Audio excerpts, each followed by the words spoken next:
ഇതൊരു നാട്ടിലുണ്ടാവാൻ പാടില്ല. അത്രക്ക് മാരകമായ ആയുധമാണിത്. ഈ സംഗതി ഉള്ള ആളുകൾ സംഘടിച്ച് ഇനി വേറെ ആരും അത് ഉണ്ടാക്കാൻ പാടില്ലെന്ന് തിട്ടൂരമിറക്കുന്നു. എന്നാലും അങ്ങനെ ആവട്ടെ എന്ന് കരുതി ഇറാൻ ഇതിന്റെ മുന്നേ അങ്ങനെ ഒരു ഈ ആണവ വിരുദ്ധമായ കരാറിൽ അന്നത്തെ അമേരിക്കൻ പ്രസിഡന്റ് ആകുന്ന ഒബാമയുമായി ഒപ്പുവെച്ചിട്ടുണ്ടായിരുന്നു, ബരാക് ഒബാമയുമായി. പക്ഷെ വലിയൊരു കച്ചവടക്കാരനാവുന്ന ട്രംപ് ഇതിന്റെ മുന്നേ അമേരിക്കയിൽ ഭരണത്തിലേറിയപ്പോൾ ഏകപക്ഷീയമായി ആ അണുവായുധ നിർമ്മാണ വിരുദ്ധ കരാറിൽ നിന്ന് അയാൾ പിൻവാങ്ങി. എന്തിനാണ്? ലോക രാജ്യങ്ങൾ അംഗീകരിക്കുന്ന അന്വേഷണ സംഘത്തെ പലപ്പോഴും ഇറാനിലേക്ക് കൊണ്ടുപോവുകയും അവരുടെ എല്ലാ ആയുധ ഇടങ്ങളും അവർക്ക് പരിശോധിക്കാൻ സമ്മതം കൊടുക്കുകയും അതൊക്കെ പരിശോധിച്ച് സത്യസന്ധമായി ഇറാൻ ഇപ്പൊ ആ യുറേനിയത്തിന്റെ പരിപാടിയിൽ ഇല്ലെന്ന് UN സംഘം, സമാധാന സംഘമൊക്കെ പല ആവർത്തി ലോകത്തോട് വിളിച്ചു പറഞ്ഞതാണ്.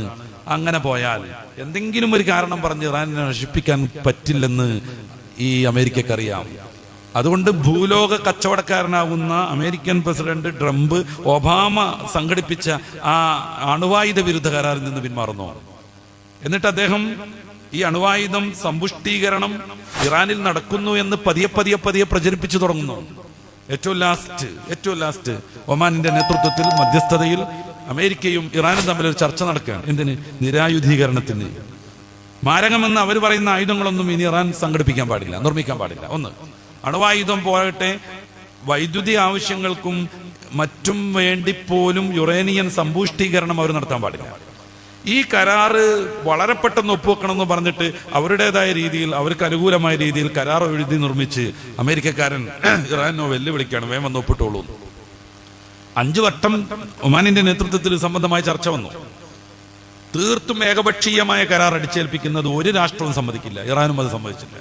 6ാം വട്ടം അത് സംബന്ധമായ ചർച്ച നടക്കാനിരിക്കുമ്പോൾ അത് ഏകദേശം പാസ്സാവുമെന്നും ഇറാൻ ഈ അണുവായുധ നിർമ്മാണത്തിൽ നിന്ന് പിന്മാറുമെന്നും ഉറപ്പെത്തിയ ഒരു സന്ദർഭത്തിൽ അമേരിക്കയുടെ വിലക്ക് പോലും മാനിക്കാതെ ഇറാനിന്റെ വിവിധ കേന്ദ്രങ്ങളിൽ ഇസ്രായേൽ ഒരു പ്രകോപനവുമില്ലാതെ ബോംബിംഗ് നടത്തുന്നു, മിസൈൽ ആക്രമണം നടത്തുന്നു. ഇതെന്തിനാണ്? ഈ അണുവായുധ നിർമ്മാണത്തിൽ നിന്ന് ഇറാൻ പിന്മാറിയെന്ന് പറഞ്ഞാൽ ആ നാടിനെ നശിപ്പിക്കാൻ വേറെ മാർഗമൊന്നും ഉണ്ടാവില്ല. അതുകൊണ്ട് 6ാം വട്ട ചർച്ച നടക്കരുത്. ഈ ഒരു കരാറിൽ അമേരിക്കയോടൊപ്പം ഇറാൻ ഒപ്പുവെക്കരുത്. ഇതില്ലാതാക്കാൻ വേണ്ടി യാതൊരു പ്രകോപനവുമില്ലാതെ അവരുടെ അഭിമാന കേന്ദ്രങ്ങളിൽ ഇവർ മിസൈൽ പതിപ്പിക്കുന്നു. സ്വാഭാവികമായും അവർ തിരിച്ചും മിസൈൽ ഇടുന്നു. പശ്ചിമേഷ്യ അശാന്തമായിരിക്കുന്നു, അങ്ങോട്ടും ഇങ്ങോട്ടും നടന്നുകൊണ്ടിരിക്കുകയാണ്. ആകെ മൊത്തം ടോട്ടൽ പരിശോധിച്ചാൽ ഞങ്ങളെ നാട്ടുകാർ സമ്പൂർണമായി സുരക്ഷിതരാണെന്നും ഒരാളെയും എന്തെങ്കിലും ഒന്ന് ചെയ്യാൻ ഞങ്ങളെ ഇസ്രായേലിൽ സാധ്യമല്ലെന്നും ജനങ്ങൾ മുതൽ ഭരണാധികാരികൾ വരെയും തെറ്റിദ്ധരിച്ചിരുന്നു. അവരുടെ ആ ധാരണയെ സമ്പൂർണമായി തിരുത്താനും ടെലവീവിന്റെ ചിത്രം കാണാനുണ്ട്. ഇപ്പോൾ അവരവരുടെ നാട്ടുകാർക്ക് നിർദ്ദേശം കഠിനമായി നൽകി കഴിഞ്ഞു. നമ്മുടെ നാട്ടിലെ ബോംബിംഗ് വഴിയുള്ള ഈ നാശങ്ങളോ വീഡിയോ പിടിക്കരുത്, ഫോട്ടോ പിടിക്കരുതെന്ന്. എന്നാലും പുറത്തു വന്ന കുറച്ച് ചിത്രങ്ങൾ എടുത്ത് പരിശോധിക്കുമ്പോൾ ടെലവീവൊക്കെ തകർന്ന് തരിപ്പണായി കിടക്കാണ്. എത്രയാൾ മരിച്ചു എന്നതിന്റെ കണക്ക് പുറത്തു വരുന്നില്ല. 15 മരണം അവർ സമ്മതിക്കുന്നുണ്ട്. 200-ലധികം ആളുകൾ ആശുപത്രിയിലായിട്ടുണ്ട്. അവരുടെ ഭരണകൂടം എല്ലാവരും ഈ ബങ്കറിൽ പോയി ഒളിച്ചു നിന്നോളൂ, പുറത്തിറങ്ങരുത് എന്ന് പറഞ്ഞുകൊണ്ടിരിക്കുകയാണ്. ശ്മശാനമുഖത തളം കെട്ടി നിൽക്കുന്നു ഇസ്രായേലിൽ. ആരും ആരെയും അറിയുന്നില്ല, ആരും പുറത്തിറങ്ങുന്നില്ല. പേടിച്ച് ഓരോ നിമിഷവും അരണ്ട ജീവിതം നയിച്ചുകൊണ്ടിരിക്കുന്നു ഓരോ മനുഷ്യരും, ഭരണാധികാരും മന്ത്രിമാരും. പ്രധാനമന്ത്രി അവിടെ ഇല്ലെന്നാണ് കേൾക്കുന്നത്. അയാൾ ഗ്രീസിന്റെ തലസ്ഥാനമാകുന്ന എഥൻസിലേക്ക് രക്ഷപ്പെട്ടു എന്ന്. ഓരോ മനുഷ്യരും ഭയപ്പെട്ട് ജീവിക്കുന്നു, നിന്ദ്യമായി ജീവിക്കുന്നു. ദുരിബത്ത് അലൈഹിമുൽ ദില്ല, ജൂതന്മാർക്ക് മുകളിൽ നിന്ദ്യത എപ്പോഴും ഉണ്ടായിക്കൊണ്ടിരിക്കുമെന്ന ഖുർആനിന്റെ വചനം നമുക്ക് നേർക്കുനേർ കാണാനാകുന്നു. ഓരോ ജൂതനും ഭയന്ന് നിന്ദ്യതയോടുകൂടെ ഏതോ ഒരു മടയിൽ ഇങ്ങനെ ഒളിച്ചു നിന്നുകൊണ്ടിരിക്കുകയാണ്. അവരുടെ ഏറ്റവും വലിയ വരുമാന മാർഗം ആയുധ കച്ചവടമാണ്. അവരുടെ ആയുധങ്ങൾ പലസ്തീനിന് മുകളിൽ ചെരിഞ്ഞു തന്നെയും വലിയ ഒരു ശതമാനം നഷ്ടപ്പെട്ടിരിക്കുന്നു. വിവിധ രീതികളിൽ നിന്ന് അവരെ നാട്ടിലേക്ക് വരുന്ന മിസൈലുകളെയും റോക്കറ്റുകളെയും പ്രതിരോധിക്കാൻ ആൻഡോം പോലെയുള്ള വലിയ ചെലവ് വരുന്ന ഉപകരണങ്ങളെ ഉപയോഗപ്പെടുത്തി സാമ്പത്തികമായി കുത്തുപാളെടുത്തുകൊണ്ടിരിക്കുന്നു. അവരുടെ ഏറ്റവും വലിയ 2ാമത്തെ വരുമാനം കൃഷിയാണ്. ഒരു വർഷത്തിലേറെയായി ജനങ്ങൾ കലപ്പ പിടിച്ചിട്ട് കൃഷി നടന്നിട്ട് വ്യാപകമായ രീതിയിൽ വ്യവസ്ഥാപിതവും വ്യവസായികവുമായ രീതിയിൽ അത് ജോർദാനിലേക്ക് കൊണ്ടുപോയി മേഡ് ഇൻ ജോർദാൻ എന്ന് പറഞ്ഞ അറബി നാടുകളിലേക്ക് കയറ്റിവിട്ടാണ് അവർ ധാരാളമായി പണം സ്വരൂപം കൂട്ടുന്നത്. അതിന്റെ മാർഗം സമ്പൂർണ്ണമായി അടഞ്ഞുപോയിരിക്കുന്നു. നിന്ദതയുടെ മേൽ നിന്ദ്യമായി ശ്മശാന മൂകതയോടുകൂടെ ടെല്ലവീവും മറ്റു പട്ടണങ്ങളും തകർന്ന് തരിപ്പണായി കിടക്കുന്നു. അവിടെ ചില ഈ തുറമുഖ രാജ്യങ്ങൾ 100% ഇല്ലാതെയായെന്ന് റിപ്പോർട്ട് വരുന്നു. ഗസയിലെ കുഞ്ഞുമക്കൾ അനുഭവിച്ച വേദനയും കരച്ചിലും ഓടലും പട്ടിണിയും എല്ലാ അർത്ഥത്തിലും സുരക്ഷിതരാണെന്ന് തെറ്റിദ്ധരിച്ച ഇസ്രായേലും അവിടെയുള്ള ആളുകളും അനുഭവിച്ചുകൊണ്ടിരിക്കുന്നു. നമുക്കതിൽ ഒരു സന്തോഷമില്ല, അത് പറ കാര്യം. മനുഷ്യർ എവിടെയും പീഡിപ്പിക്കാൻ പാടില്ല, മനുഷ്യരെവിടെയും വിഷമത്തിലേക്ക് പോകാൻ പാടില്ല, പട്ടിണി കിടക്കാൻ പാടില്ല, കുഞ്ഞുമക്കളും സ്ത്രീജനങ്ങളും ഒരർത്ഥത്തിൽ ഉപദ്രവിക്കപ്പെടാൻ പാടില്ല. പക്ഷേ അത് ലോകത്ത് മൊത്തം നടന്ന് വിതരണം ചെയ്യുന്നവർ അതൊന്ന് അനുഭവിക്കുന്നതിന്റെ ഒരു സന്തോഷം ലോകത്ത് നിന്ന് നിലനിൽക്കുന്നു.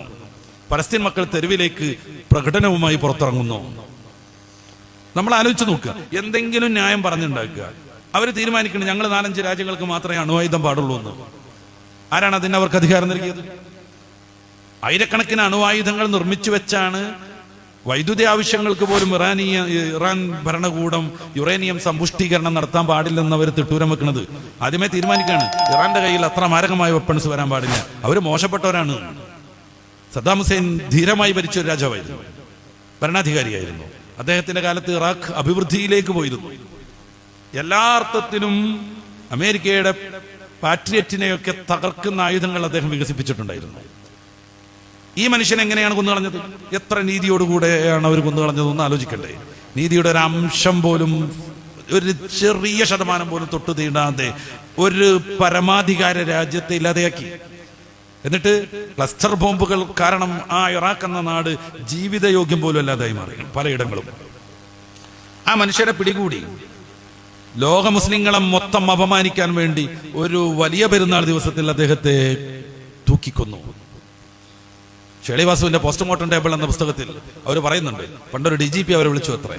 ഒരു കിണറിൽ ആത്മഹത്യ നടന്നു. കിണറിന്റെ ആ കപ്പി കെട്ടുന്ന ബാറിൽ തൂങ്ങി ഒരു സഹോദരി മരണപ്പെട്ടു. പക്ഷേ അവരുടെ ബോഡി കിണറിൽ 2 കഷ്ണമായിട്ട് വീണുപോയി. തല ഒരു വശത്തും അവരുടെ ഈ മറ്റു ഭാഗം മറ്റൊരു വശത്തും. ഇത് കൊലപാതകമാണെന്ന് ബന്ധുക്കൾ ആരോപിച്ചു.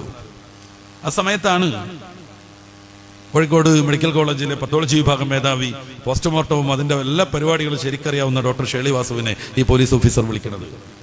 ഏതെങ്കിലും ഒരു സാഹചര്യത്തിൽ ഈ തൂങ്ങി ആത്മഹത്യ ചെയ്യുന്ന ആളുടെ തല വേർപ്പെടാനുള്ള സാധ്യതയുണ്ടോ എന്ന്.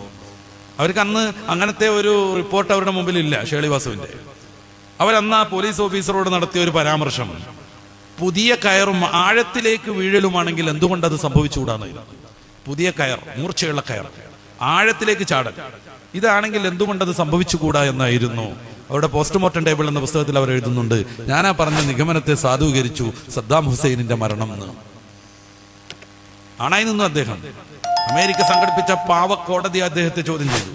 ആ സമയത്തെല്ലാം അമീറു ഇറാഖ്, ഞാനാണ് ഇറാഖിന്റെ അമീർ എന്നയാൾ പറഞ്ഞുകൊണ്ടേയിരുന്നു. ആ മനുഷ്യനെ ക്രൂരമായി വലിയ പെരുന്നാളിന്റെ ദിവസത്തിൽ തൂക്കിക്കൊല്ലുമ്പോ ആഴത്തിലേക്ക് വീഴുകയും പുതിയ കയറാകുകയും ചെയ്തുകൊണ്ട് അദ്ദേഹത്തിന്റെ തല വേർപ്പെട്ടു പോയി. അത് ഷേളി വാസു വിശദീകരിക്കുന്നുണ്ട്. ഞാൻ അന്നാ പറഞ്ഞ നിഗമനത്തെ സാധൂകരിച്ചു ഇത് എന്നും പറഞ്ഞിട്ട്. എല്ലാം കഴിഞ്ഞ് ആ നാട് പൂർണ്ണമായും ഇല്ലാതെയായി. 10 ലക്ഷത്തിലധികം മനുഷ്യർ കൊല ചെയ്യപ്പെട്ടു. ഈ ക്രൂരമായ സംഹാര താണ്ഡവമൊക്കെ കഴിഞ്ഞപ്പോ അന്നത്തെ വലിയ ബുഷായിരുന്ന ജോർജ് W. ബുഷ് പറഞ്ഞു, അവരുടെ കയ്യിൽ അങ്ങനത്തെ ആയുധങ്ങളൊന്നുമില്ല, ഞങ്ങൾക്ക് അതേക്കുറിച്ച് റിപ്പോർട്ടും അറിയില്ല. പിന്നെ എന്തുകൊണ്ട് ഞാനത് ചെയ്തു? എന്നോട് കർത്താവ് അങ്ങനെ ചെയ്യാൻ കൽപ്പിച്ചു എന്നായിരുന്നു. ഈ ക്രൂരതയുടെ പേരാണ് അമേരിക്ക. കർത്താവ് അങ്ങനെ ചെയ്യാൻ കൽപ്പിച്ചു. ലോകത്തിന് ഭീഷണിയാകുന്ന ഏതൊക്കെയോ ആയുധം ചില രാജ്യങ്ങളുടെ കയ്യിലുണ്ടെന്ന് അങ്ങോട്ട് പറയാം. ആ ഒരൊറ്റ കാരണം മുന്നിൽ വെച്ച് ആ നാട് കുട്ടിച്ചോറാക്കുക. അന്ന് ബ്രിട്ടന്റെ പ്രധാനമന്ത്രി പറഞ്ഞു, അമേരിക്ക പറഞ്ഞത് വിശ്വസിച്ചാണ് ഞങ്ങളൊപ്പം കൂടിയത് എന്ന്. ഒരു അന്വേഷണം ഒന്നും നടത്തണ്ടേ? അവർക്കൊന്നും സംബന്ധമായി യാതൊരുവിധ അന്വേഷണം നടത്താനുള്ള സംവിധാനങ്ങളുമില്ലേ? സദ്ദാം എത്ര പ്രാവശ്യം വിളിച്ചു പറഞ്ഞു, നിങ്ങളാ പറയുന്ന മാരകമായ ആയുധം എന്റെ കയ്യിലില്ല, എന്റെ ആയുധപ്പര തുറന്നു തരാം, നിങ്ങൾക്ക് പരിശോധിക്കാമെന്ന്. നീ പറഞ്ഞാൽ പറ്റൂല, നീ തുറന്നെന്ന് ഞങ്ങൾ പരിശോധിച്ചാലും പറ്റൂല, ഞങ്ങളത് തച്ച് തകർക്കുമെന്ന ക്രൂരമായ തീരുമാനം എടുക്കായിരുന്നു അന്ന് ലോക പോലീസുമാരാകുന്ന രാജ്യങ്ങളൊക്കെ ചെയ്തത്. സമാനം ഇറാനിലേക്ക് എത്തുന്നു. നിങ്ങൾ ആണവ സമ്പുഷ്ടീകരണം നടത്താൻ പാടില്ല, എന്നാൽ ഞങ്ങൾ കരാറിൽ ഒപ്പിടാന്ന് പറയുമ്പോൾ കരാറിൽ ഒപ്പിടാനുള്ള സാവകാശമൊന്നും തരൂല, അതിന്റെ മുന്നേ ഞങ്ങൾ അടിച്ചിരിക്കുന്നു പറയാം. അഹങ്കാരത്തിന്റെയും നഗളിപ്പിന്റെയും മൂർധന്യതയിൽ നിന്ന് ഇസ്രായേൽ. നമ്മുടെ നാട്ടിലൊക്കെ ഒരു കഥയറിയാതെ ചില ക്രൈസ്തവ സഹോദരന്മാരൊക്കെ ഇസ്രായേലിനെ അങ്ങനെ പ്രോത്സാഹിപ്പിച്ചുകൊണ്ടിരിക്കുക. നിങ്ങൾ ഇസ്രായേലിന് വേണ്ടി പ്രാർത്ഥിച്ചുകൊണ്ടിരിക്കണം എന്ന് മെസ്സേജ് വന്നുകൊണ്ടിരിക്കുക. യഹോവയുടെ കരങ്ങളെ പറ്റി ബൈബിളിലൊക്കെ ഉള്ള കുറെ സംഗതികൾ